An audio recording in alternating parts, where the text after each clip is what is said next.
Now more than ever we can all take heart in director Frank Capra's supremely inspiring 1946 tale It's a Wonderful Life, featuring Jimmy Stewart's struggling everyman George Bailey finding life's meaning with help from a clumsy angel.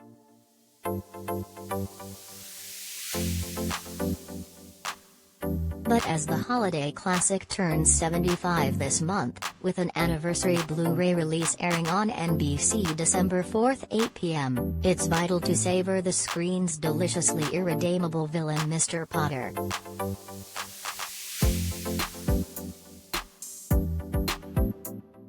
You don't have to root for him, just appreciate him.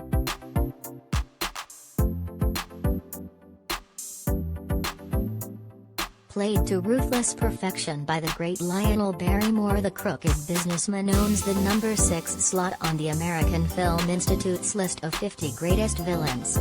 That means Darth Vader, number 3 on the list, should really watch his back, as Mr. Potter only gains more relevance with every business news headline.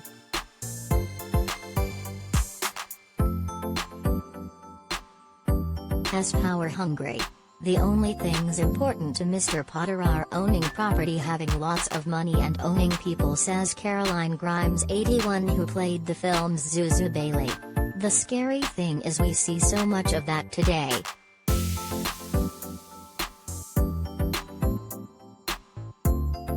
Fans love authentic Jesus Who Is Born in Christmas Theater episode.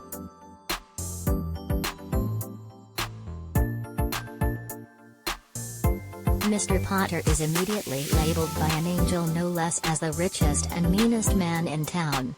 The perpetually sneering fiend gleefully runs with the title from there. He earns despicable immortality from a handful of scenes, flanked in his wheelchair by his wordless looming assistant, one-time pro boxer Frank Hagney.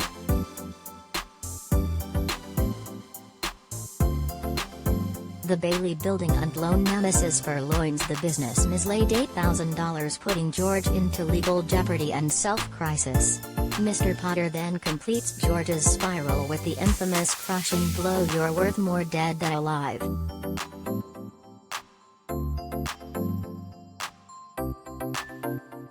But intervening angel Clarence miraculously shows what life and quaint Bedford Falls would be like without George and his building and loan.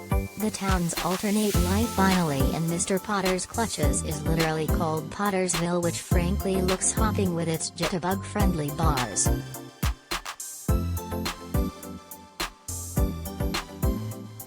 Barrymore's performance is so full-on dastardly that it's jarring watching the legendary actor at the It's a Wonderful Life wrap party, seen in home movies extras from the Blu-ray release.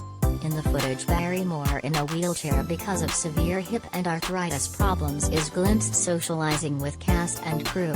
Has even gasped, smiling.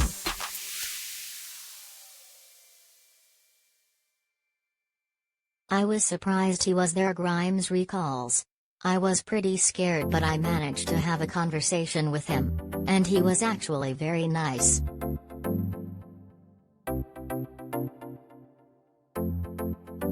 Capra wanted the Academy Award winner for the role based on Barrymore's annual radio performance of Ebenezer Scrooge in A Christmas Carol. But Mr. Potter is next-level Scrooge without the how life went wrong sympathetic backstory, and definitely lacking the Christmas morning redemption.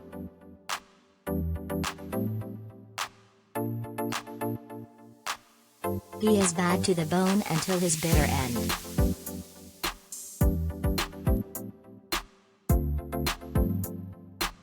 Mr. Potter is last seen chuckling gleefully alone in his office on Christmas Eve, making the sheriff's call he believes will send George to jail. The classic 1986 Saturday Night Live skit It's a Wonderful Life, the lost ending, imagines Bailey, played by Dana Carvey, and company seeking over-the-top pummeling revenge.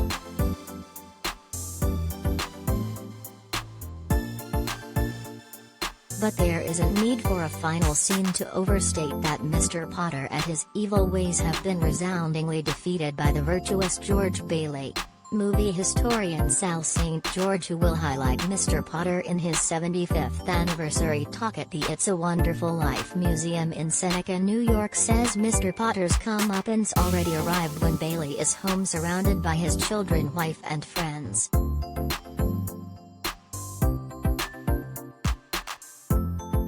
One of the last lines in the movie is a toast to George Bailey, the richest man in town, St. George says. So George Bailey takes the richest man title from Mr. Potter.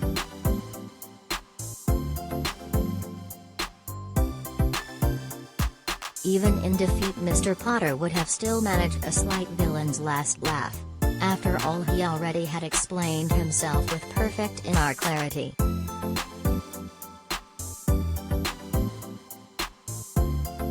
"I am an old man and most people hate me," Potter says to Bailey in a telling scene.